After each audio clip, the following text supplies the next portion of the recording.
Hello, Fab Fashionistas, and welcome to this week's episode of the Fab Lab. I'm Liz Everett. And I'm Stephanie J. All right, Stephanie, so can we keep talking about my horrible nails? Like, what is this? You guys... Guys, they're not that bad. She keeps saying that they look like baby shark teeth. First of all, if you opened up Jaw's mouth and just did this, and it's not the person that did my nails fault at all. I literally asked for the wrong shape. Have you ever said the wrong thing and then when the person starts doing it, you're like, no.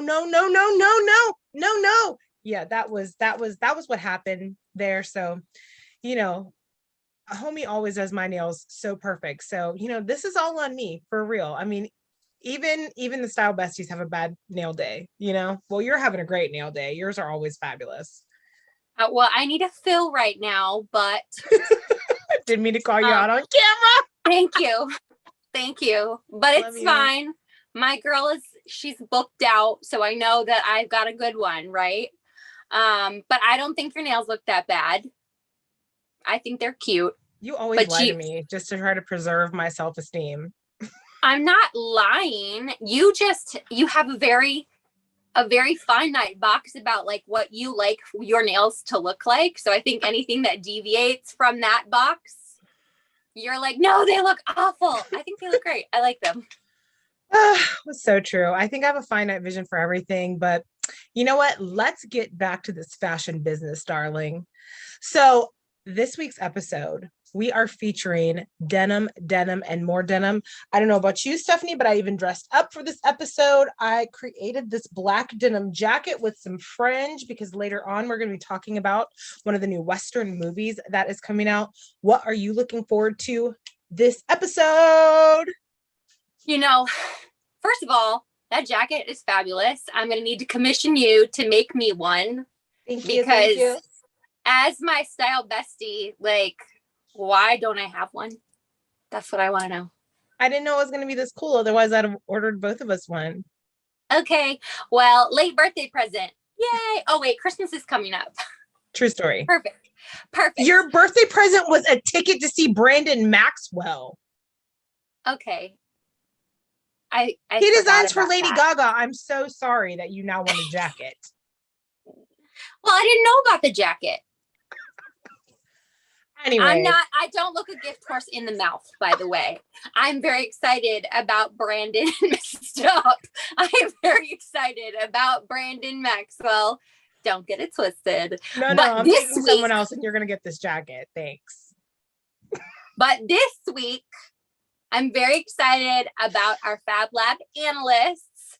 We have an outstanding panel of industry professionals to chat all about our fashion headlines and fashion news this week. So I'm super excited about that. And I just can't wait to hear what we talk about this week because I think we're going to have a really great conversation. I agree. I think we just strive to have a lot of fun, to inform people about what is going on, to help people make life their runway and look, feel, and stay fabulous.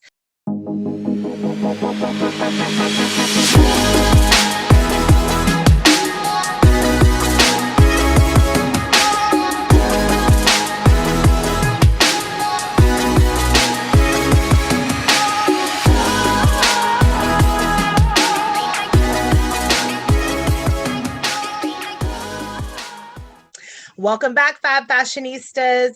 It is one of my favorite times of the show. It is time for our Fab Lab Analysts to join us and our industry panel chat. We pick out some of the best fashion headlines from the week and get into it so you get the inside scoop. Now, I'm going to begin by introducing our guests, and then Stephanie will bring us into our industry chat. All right, so first and foremost, we have Valarie Foster. Valarie is a lifestyle, style, and beauty blogger out of Indiana, and she is also the curator for Zurri Boutique. Yes, thank you. I'm so excited and happy to talk about all things fashion. So yes, thank you. Well, yes, Don Diva, and you do know how to cut a little runway action. I mean, we sat by each other at Indiana Fashion Week and it was an immediate love affair on the front row, darling. It's what we Yes. had. It's what happened. All right. And Jessie, welcome back to the show. Fab friend to the show. Jessie is a model, producer, and the CEO of Elevated T Media in Tampa, Florida. So, Jessie, give us a big old hey, girl. Yes. Hello. I'm so happy to be back again. Yes. Well, we are so excited to have you. All right, guys, we have some awesome topics, and I say let's get into it. Yes, let's get into it. Let's start off with this first topic. It's a denim episode, so we had to kick it off talking about denim. So what exactly is raw denim and how do you shop for it? Liz, tell them a little bit about the article before we get started. First of all, this article about raw denim was very confusing to me. I had to get on YouTube and watch 3 videos. I was like, no wonder people aren't all the time or aren't always really informed consumers, because this was a whole history lesson, right?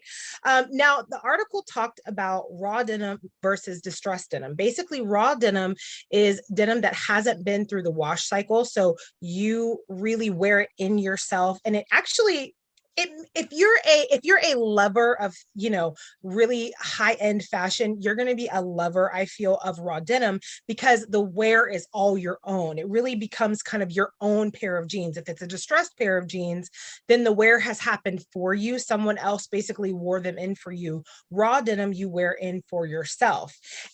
The only thing is there's a lot of shrinkage. So pre-distressed versus raw denim, it's really all about fit technology. So are we feeling it or are we not feeling it, ladies? I'm definitely not feeling it, especially because my weight fluctuates. It can fluctuate, and I like when jeans can just fit me and go with, a little bit of stretch. With the raw denim, like it shrinks, and then you're stuck there, and then you have to get it tailored. And I'm just like, yeah, no. I feel like it's a really great decision for a gentleman who maybe has, like he maintains his weight really well. But when it said that it shrinks 1 to 2 sizes, I was like, excuse me? Like, I mean, yes. Jessie, what's your take? You already know I'm right there with you and Val. I said it's a no for me, sis. It is a no for me. I have to disagree, of course. There has to be a dissent. You know why? Okay, so I'm a purveyor. I'm a purveyor, if you will, of all things, especially clothing pieces. And I feel like the perfect piece or perfect pair of raw denim jeans is like a collector's item. And then you get to like wear it in. So it has like your creases where you sit down, like if you wear a wallet or put your phone in your back pocket, like it becomes a part of you, which I think is really cool. I'm with you guys. I don't like the fact that there's no stretch and that they shrink a couple of sizes because my weight fluctuates a lot too. But I think it would be a cool collector's piece to have. Stephanie, you got a big booty. That ain't gonna happen, okay? You gonna wear them jeans one time and it's over. Like, we're not doing that. No, ma'am. Mm-mm. I love you though. I was shot down. I was gonna agree with Stephanie because I was thinking if I was to own a piece of raw denim, it would just be for a collector's piece. That's it. Just like an essential, like one thing in my closet, but yeah. Girl, get a yard of raw denim fabric, put it up on the wall, frame it, and call it a day. Because we're not gonna be wasting $300 on a collector's item unless it's a pair of Gucci shoes or an actual Sotheby's auction, something that Marilyn Monroe had. I don't have time for collector denim. Get out. No. But I do have time to be collecting diamonds. I don't know about you guys, right? Stephanie, let us know about these collector diamonds from the fabulous melanated queen, Thelma West. Listen, as I read this article, I was blown away, not just by her talent and her creativity, but like, what really spoke to me is that there was threads of science and culture and history and her familial relationships all blended into what her story was, as far as like her genesis story, if you will.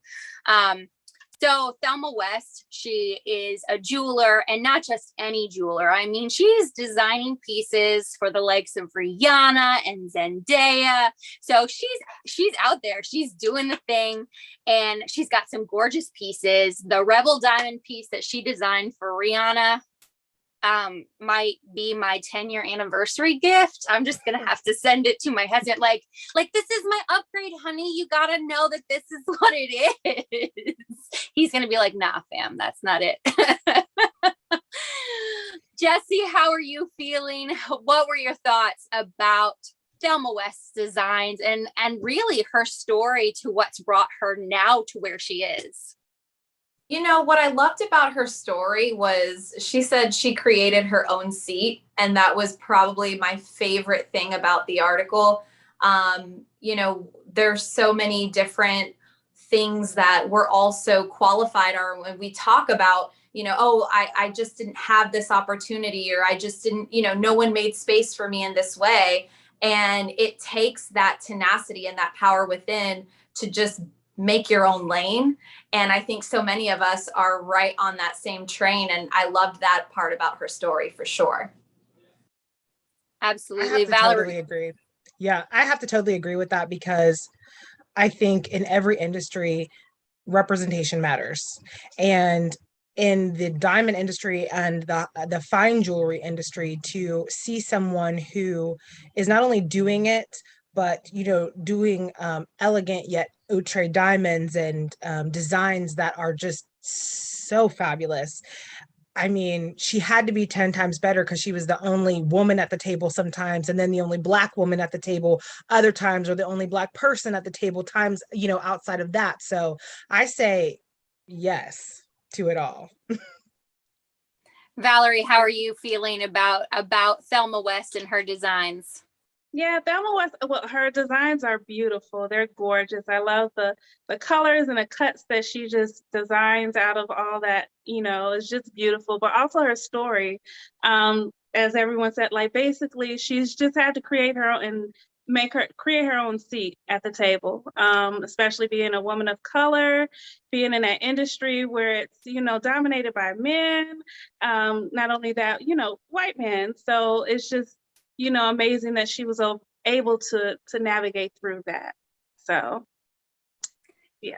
Yeah, absolutely. She's definitely paving the way for other jewelers, while, maintaining a seat at the table herself and creating that seat virtually out of nothing. And that's so incredible. It's a story that we can all learn from as women, but then also as individuals of color as well, that we can, just learn from that story. So it's super beautiful to read articles like that.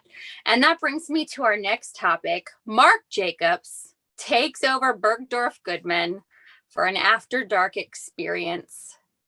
All I can think of when I read this article was like, was it for Halloween? Like I thought of, Beetlejuice. That's what I kept thinking was Beetlejuice. Like, is Beetlejuice gonna pop out? I can't. Liz, tell them a little bit about the article and a little bit about your thoughts.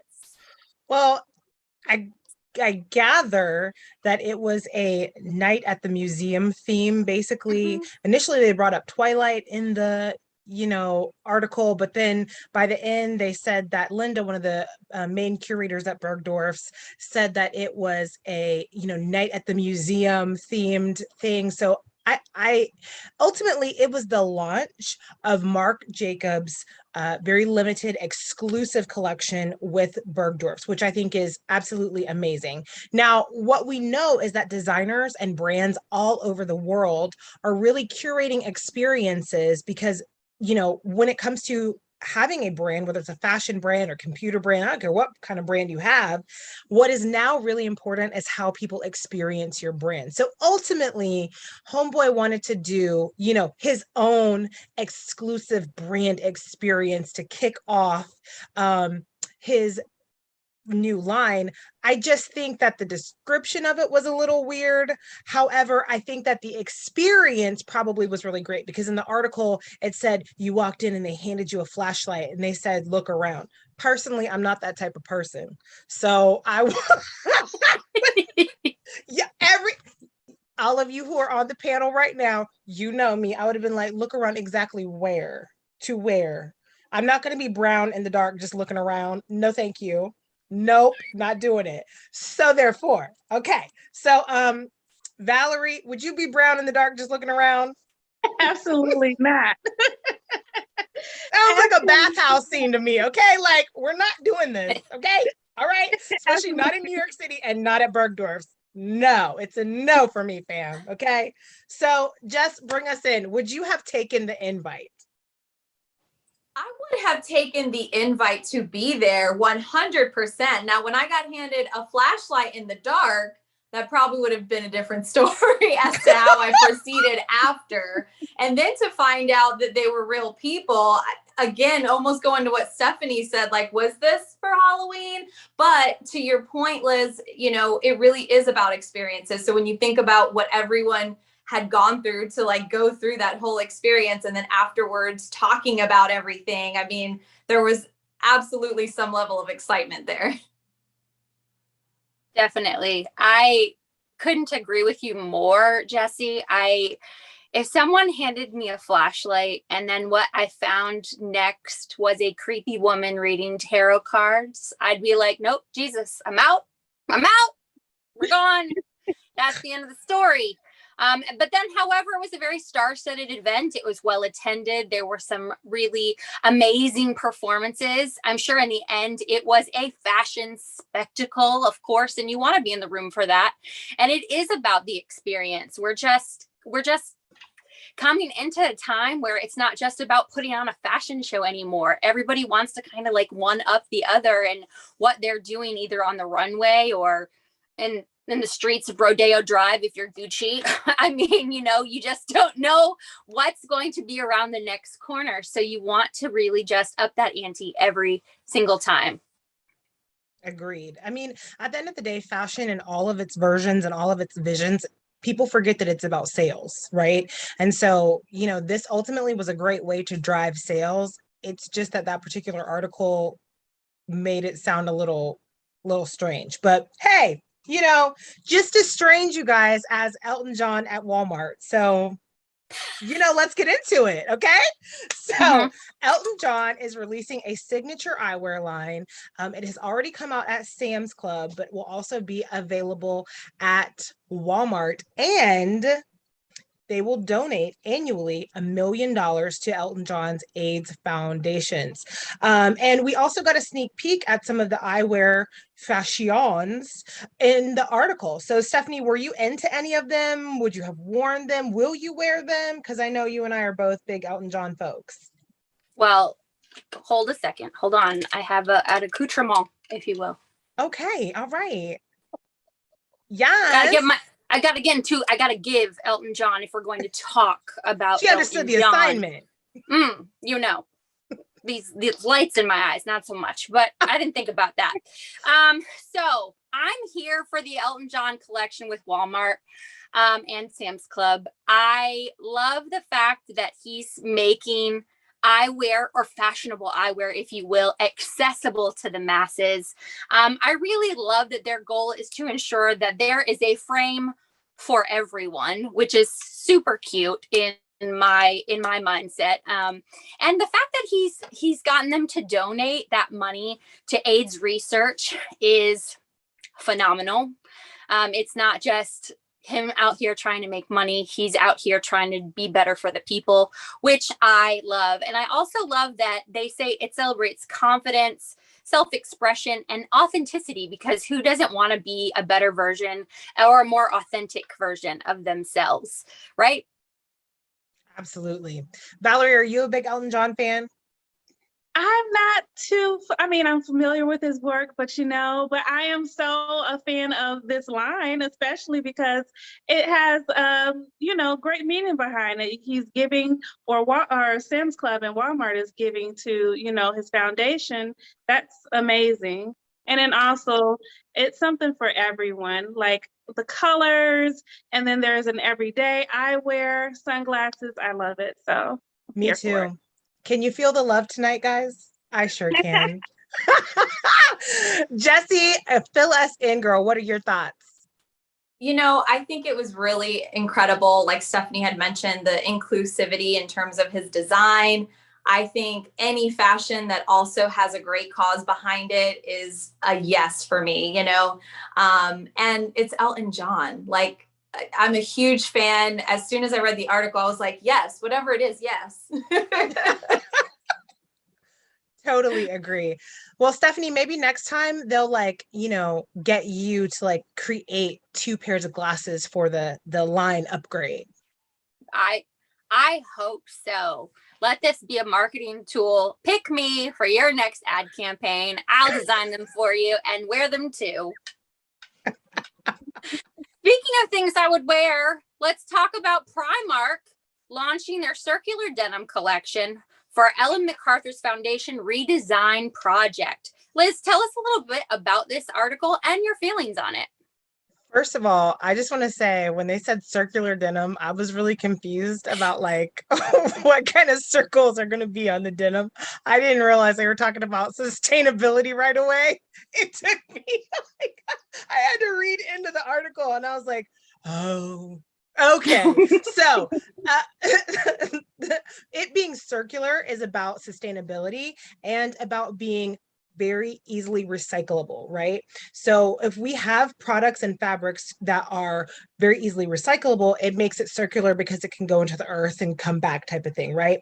Okay, so the reason that this is so groundbreaking though, you guys, because a lot of fashion brands and stores and retailers are talking about sustainability.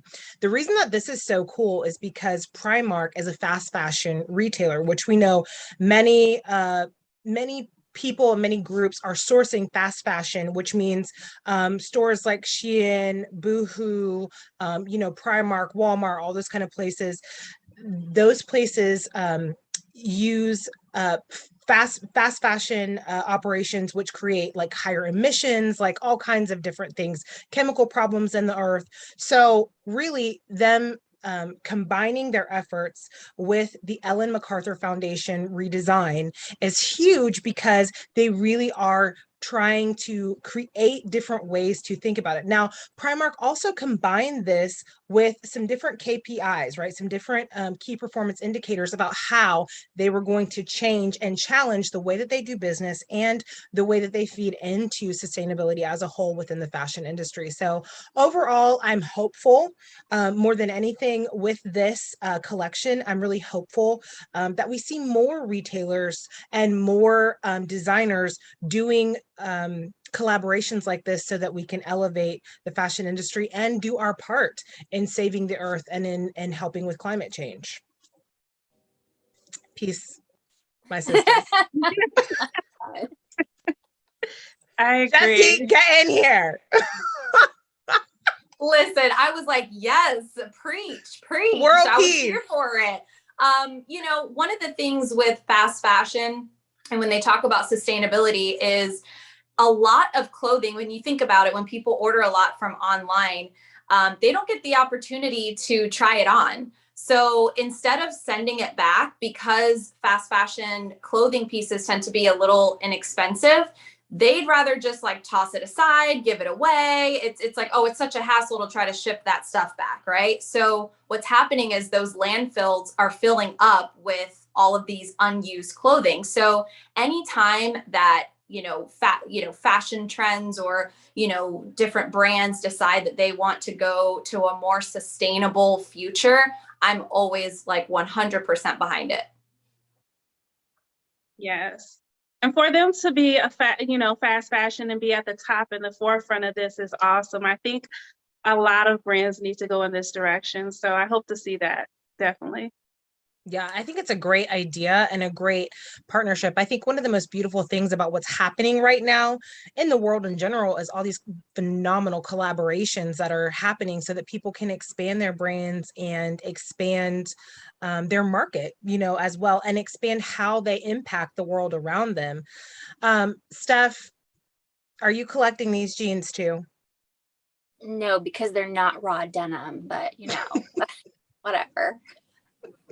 But I do think it's really cool because you know how much I love Primark. So I'm glad to hear that they are on the train to sustainability, if you will.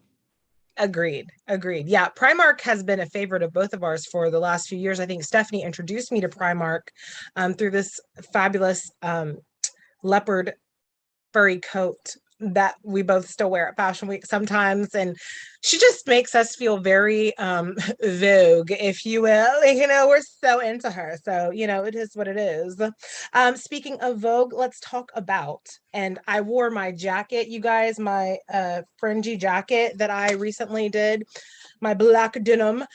I wore it just for this part of the segment. So I just want to be clear on that because, my dad was a black cowboy. So, speaking of Vogue, let's talk about Balmain collabing with Netflix for their first luxury fashion collaboration in honor of The Harder They Fall, which is really one of the first Black Westerns to come out. I mean, talk about representation, talk about really doing it big. I'm super here for it. Stephanie, tell us more about this collaboration that I am so excited about. I mean, like you said, it is Netflix's first luxury collaboration. The director, Samuel, who is not just the director, but the writer, the producer, the musician, he went on record saying that Olivier Rousteing was really the person and that they wanted to collaborate with at Balmain because of the strength and the unity that they gave to everyone and the idea of the brand having equality for all. So he just thought he was a perfect fit for this project, and it really allowed Olivier to get so creative and design these really amazing pieces for this movie. And I mean, Idris Elba is in it, so I'm gonna have to put everything on pause for the premiere. We'll go ahead and put that on the calendar. Jesse, how you feeling about this? Listen, I think, first of all, Idris, yes. But I digress. I really feel that Netflix did such a smart move. It's like, they're doing so much when it comes to storytelling. And so to take it even a step further and do a fashion collab, I think is absolutely brilliant. So I was really excited to read this article and see what they're up to. Agree. Valarie, are you trying to marry a black cowboy? Oh, yes. Definitely.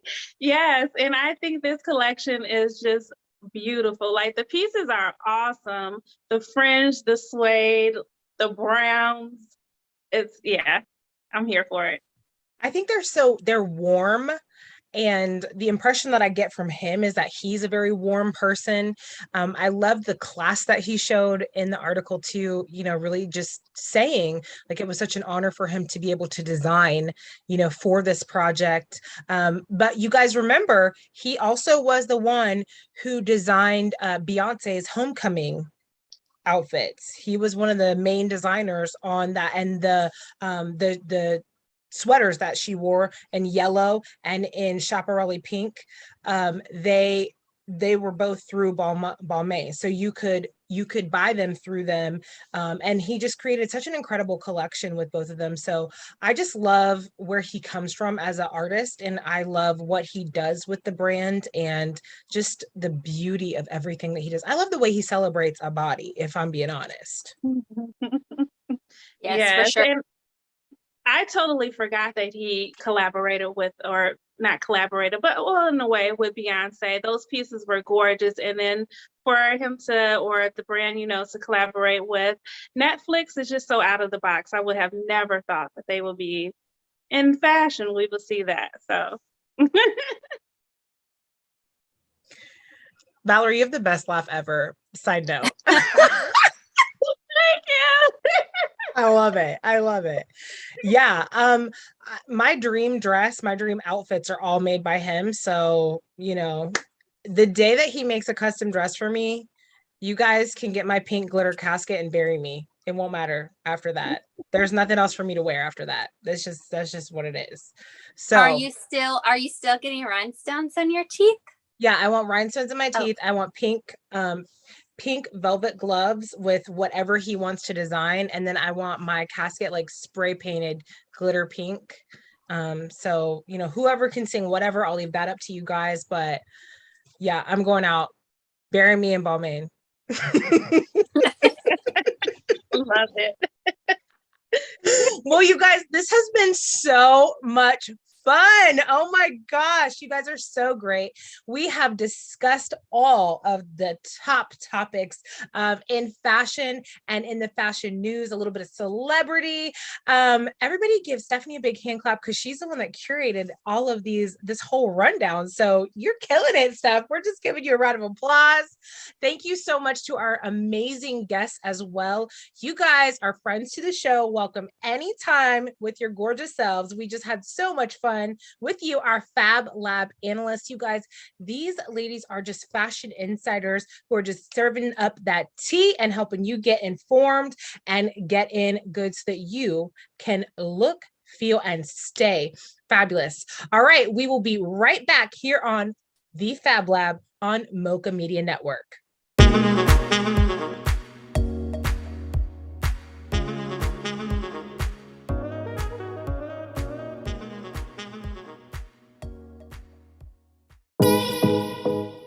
Welcome back to the Fab Lab. My name is Stephanie J, fashion stylist, blogger, and one of your style besties. So today we are going to talk all about how to style one denim dress 3 different ways, and we are going to get right into it. So the first way to style your denim dress, it doesn't matter what style it is or what color denim it is, denim always looks good with a leather jacket. So if you are searching for that rocker vibe or you just want to look really chic, a leather jacket paired with some Chelsea boots or Doc Martens is always a safe bet on how to style a denim dress. Which moves us to number 2. If we have a denim dress that is a tank top style with short sleeves, we can always put an Oxford button down underneath to give that very preppy look. It's very different from the first. It's not that rock and roll vibe.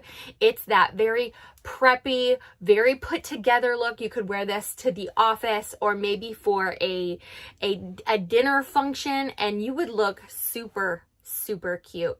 And last but not least, number 3, and you cannot go wrong with number 3, is a denim dress accessorized with earrings, necklace, bracelets, and some great sunglasses. You cannot go wrong in any situation by accessorizing your denim with however you want to express yourself. I always recommend a pop of color, but gold is having its moment right now, so gold accessories is a super classic way to accessorize your denim dress without feeling like you're doing too much. Again, we want to accessorize with a leather jacket. We can do that. We can put a button-down Oxford style shirt underneath our denim, give us that preppy, classy vibe, or we can accessorize with jewelry and accessories to make our look pop. Make sure that you try these out. Let us know how they work and join us here on the Fab Lab, where we want you to look, feel, and stay fabulous, all while making life your runway.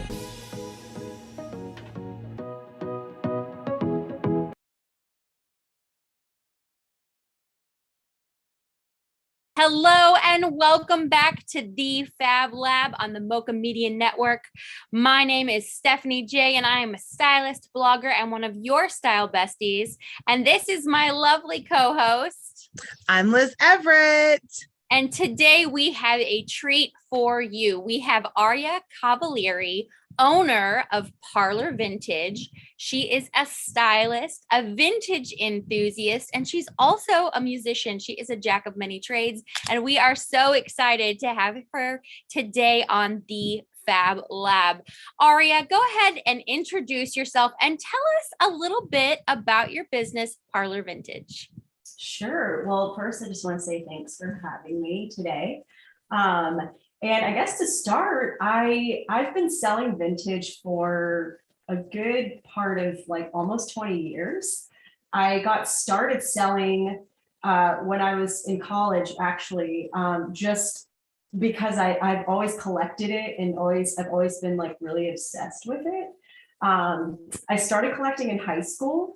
Thrifting was like kind of, back then, which I'm not going to tell you my age, but then like thrifting was not cool at all.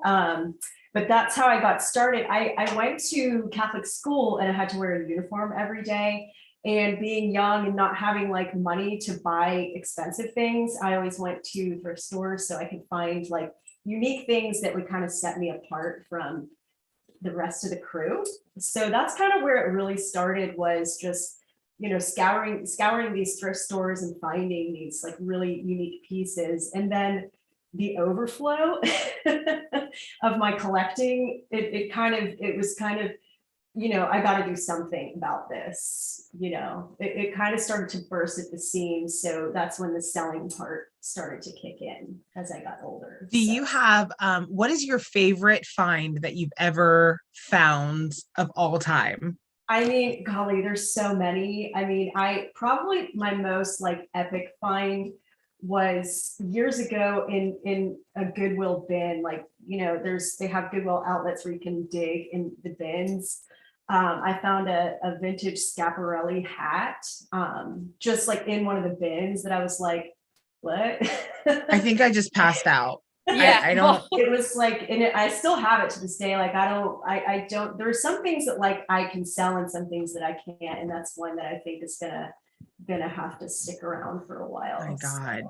What a find. I mean, I can personally say that when we went to your shop, because we all met at Nashville Fashion Week. Yeah. When we went to your shop at the Nashville Fashion Week shopping event, we found a vintage Bill Blass for my client, and she just salivates and tries to wear it every day. Like, it's that blazer is just stunning. I mean, and the care and the immaculate wear of your clothing is just, it's second to none. I mean, it really is. I just love like the way that I buy is I just love like really interesting things. I love all eras. I mean, I really like, I collect all eras. I sell all eras. I'm also a stylist as well. So, and I've always gravitated toward pieces that are very editorial, that kind of stand out, that are more statement. So I appreciate that coming from two stylists, like that eye, because it really is like that, just kind of developing that eye of these pieces that will stand out and also have lasting power, which is Bill Blass to me is, even though some of his styles were so out there and eclectic, they're still classics, so that was a fantastic piece. I love that piece. There are pieces like that I'm like, should I sell this or should I, like, but you can't keep it all. That's kind of, it's like sort of the double-edged sword there. I feel that down in my soul. I feel like people would say it's collection. Like I'm a collector of fashion. I'm a hoarder of fashion. So I would have a hard time selling pieces. I would want to keep them all for myself. So kudos to you for being able to let some. Thank you. Go. I appreciate that, because there's a fine line there. Definitely. So you kind of told us how you got started curating your vintage pieces and how that kind of translated into your business. But so let's talk about shopping vintage, you said, back in the day, it wasn't popular, but right now it's kind of at the height of its popularity. And what are your thoughts about the popularity of vintage shopping? Well, another double-edged sword. I love it because of the sustainability aspect. I think it's really great that people have caught on to, to more sustainable fashion and not like shopping fast fashion, which, as we know, is super wasteful. So that part of it, I think, is great. People being more aware of how they're buying, what they're buying, and also the thing with vintage is that the styles always come back around, so you can keep things around longer, which I think is good for sustainability. The other side of it is, like, as a dealer, it's getting harder to find, because more and more people are becoming savvy. But I've always just believed that there's enough for all of us. I'm not one of those dealers that's like, mine, like, and that there's only for me, because like I just feel like that's counterproductive.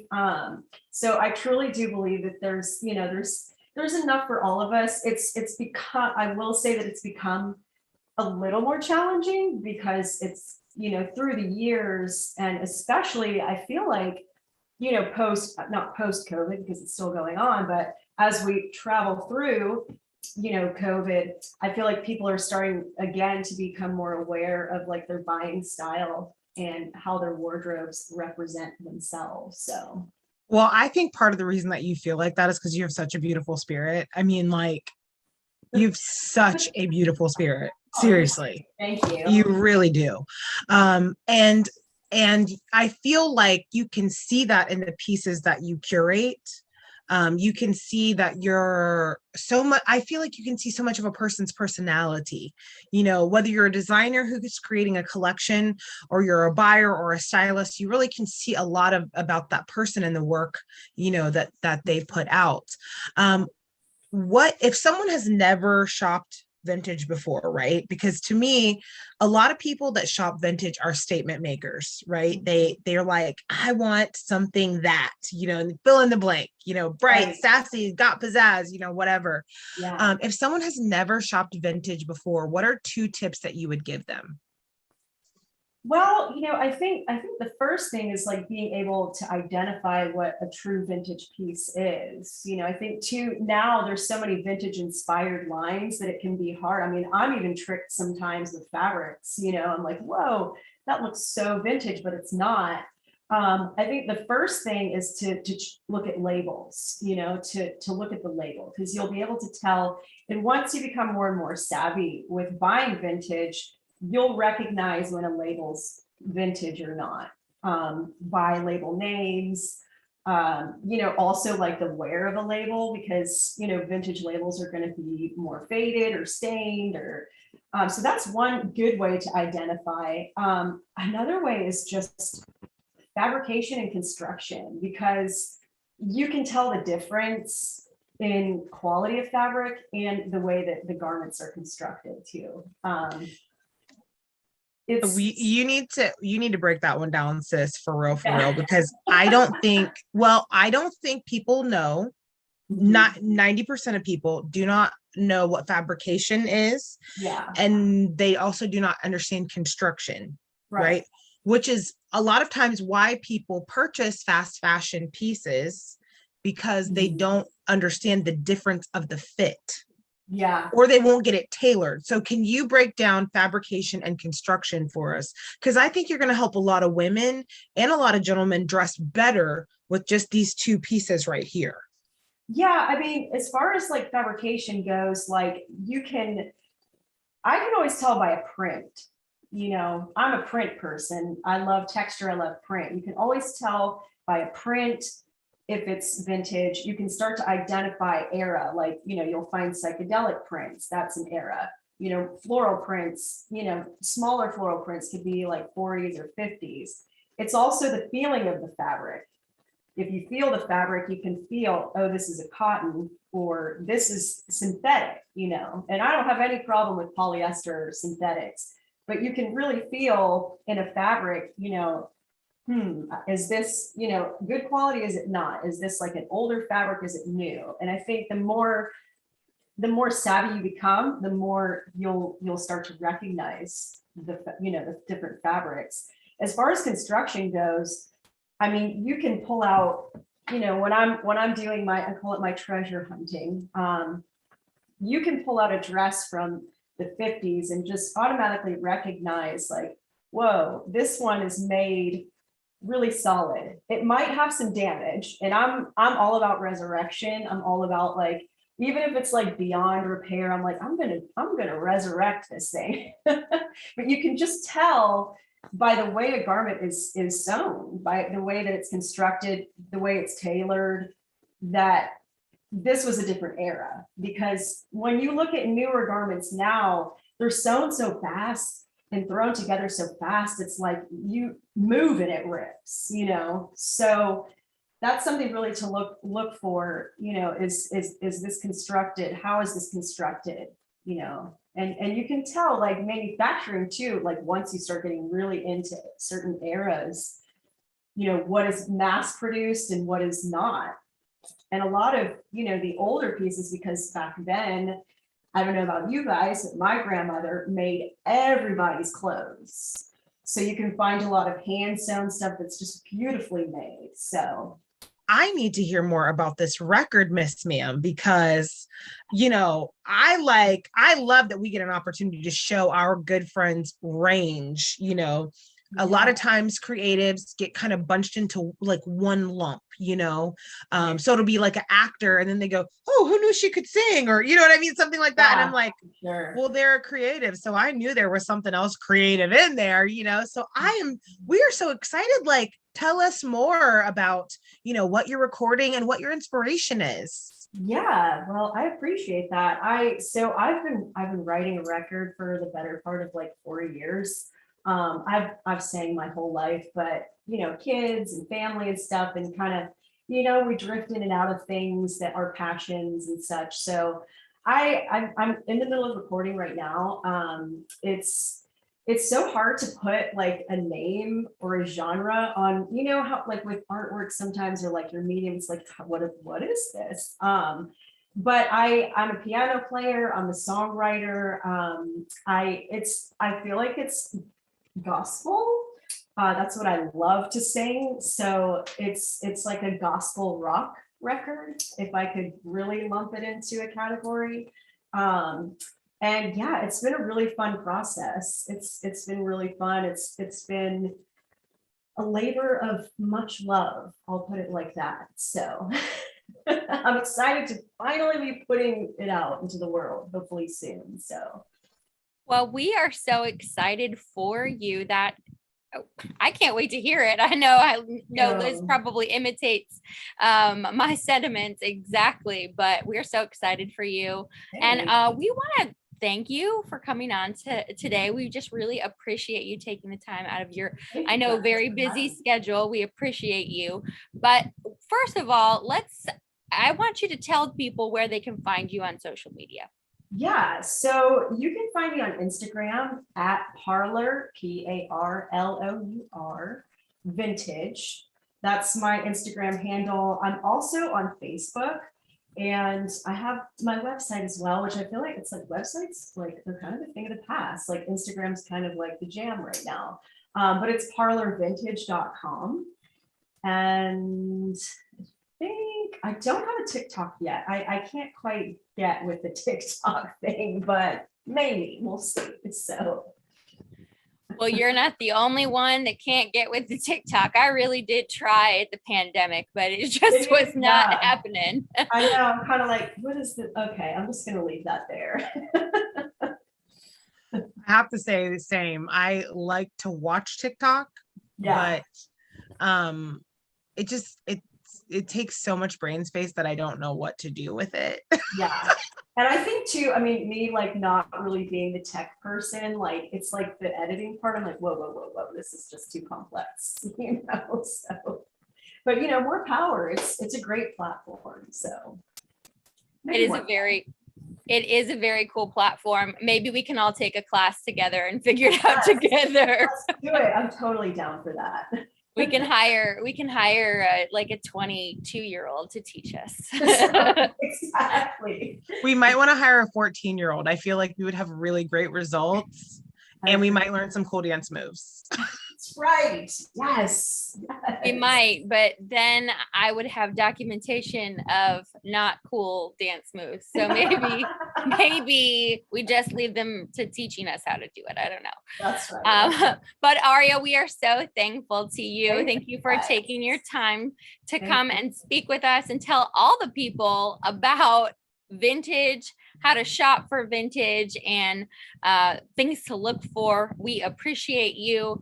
Guys, thanks for joining us here on the Fab Lab on the Mocha Media Network. You can follow us on all platforms at the Fab Lab. Make sure you join us after this because we want you to look, feel, and stay fabulous, all while making life your runway.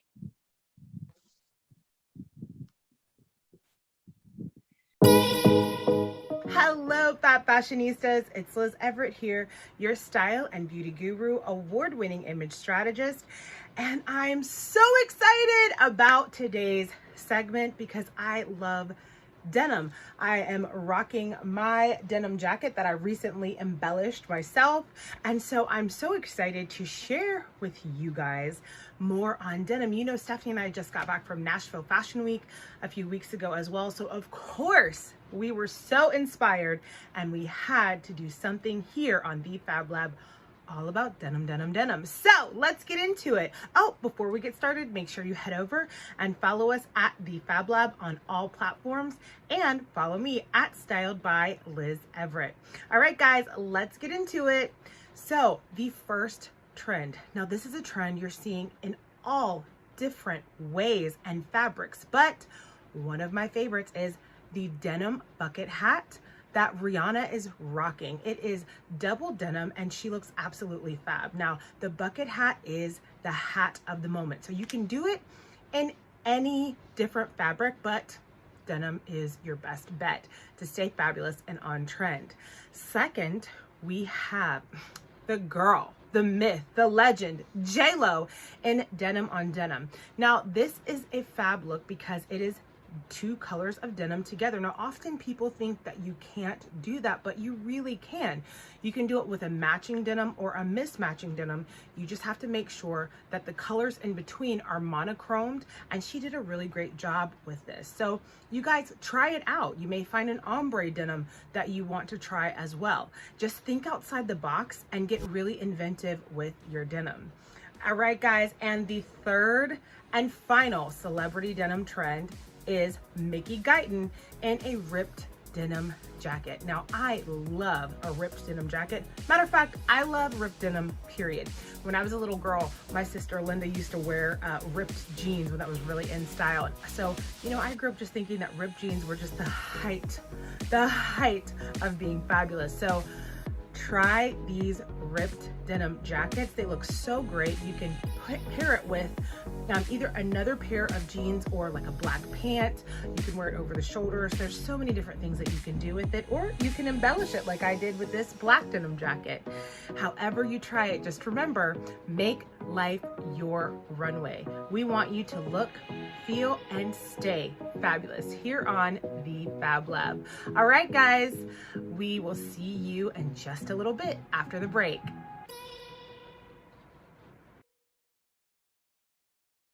We are so excited to have you back with us right here on the Fab Lab. Now, as you guys know, I am Liz Everett. And I am Stephanie J. Steph, have we not had so much fun during this episode? Yes, it has been such a blast. Like, everything's just gone so smoothly, and I haven't laughed this hard in a really long time. Same. And honestly, little, fringe, the fringe is rocking over here. So we're going to get into our final piece of the show. Now, guys, all show, we've been telling you, we're serious now. We need you to help us name this segment. We've had a couple of different names. Now we're talking rocket or racket or racket or rocket, but Either way, we love this segment. In the comments, tell us what you think this segment should be named, and let's get into it. We're going to talk all about celebrities in denim today, and we are kicking this list off strong, in my opinion, with the fabulous Tracee Ellis Ross wearing this relaxed denim outfit. Liz, tell us about it, and how do you feel about it? Well, first of all, she's Diana Ross's daughter, so what could she do wrong? Second of all, I'm obsessed with the fit of these jeans and the color of them, the wash of them as well. How about you? I love this. This would definitely be a rocket for me. Not just the denim, but the entire look. She looks flawless. Her skin is glowing. She looks super happy. Can I buy that? Let's get into number 2. And it is the ever fabulous Rihanna in all white, wearing a white denim skirt.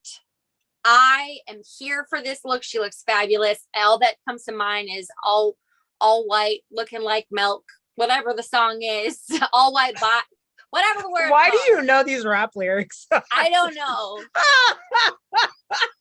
Yes. It's a ludicrous song, isn't it? Or yes. Fabulous Kendall Jenner in an all red denim on denim look.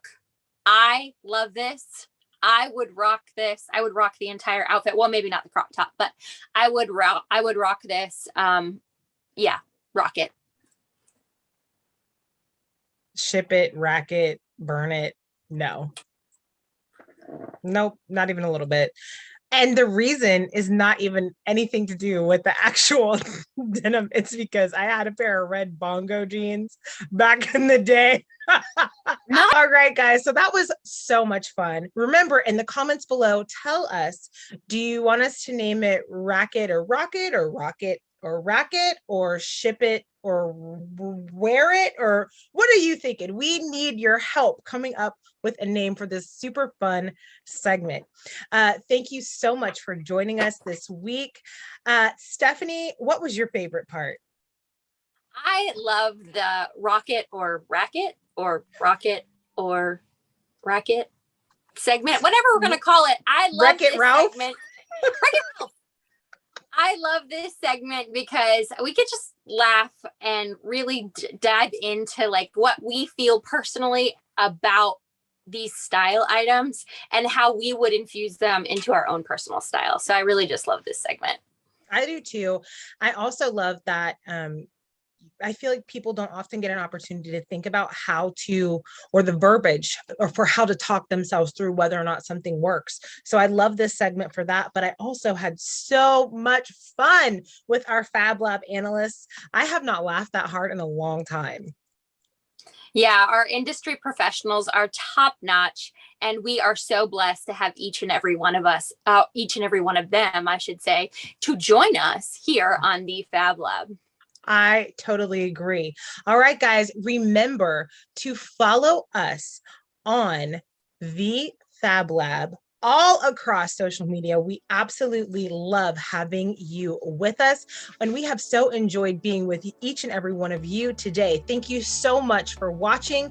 Thank you for joining us, and thank you for sharing this show. Make sure you share it with one of your fashion-loving friends. We are on every single week right here at 11 a.m. Now, go ahead and make life your runway right here on the Fab Lab, where we want you to look, feel, and stay fabulous. Thanks for joining us. See you next week, guys. Mwah.